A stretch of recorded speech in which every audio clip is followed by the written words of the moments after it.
This is a very cleverly designed clock which has been designed specifically so that you can turn the hands independently of each other to mimic a clock and then simply read the language. It says here, always say the minutes before the hour.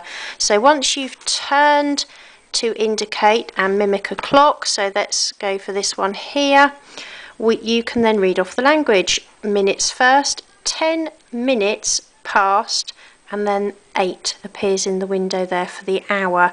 The hour always appears inside this hand here, and the minute hand points to the minutes that are actually printed along the outside.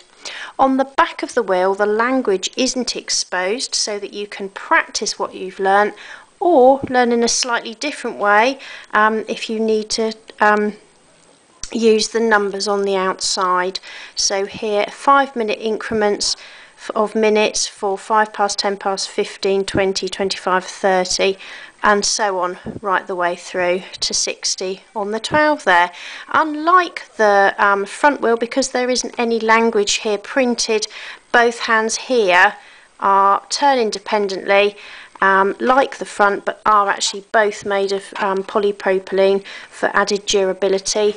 On the front of the wheel, this hand here is made of polypropylene for added durability, and for durability, this actual hour hand is printed and cut out of a disc. Thank you.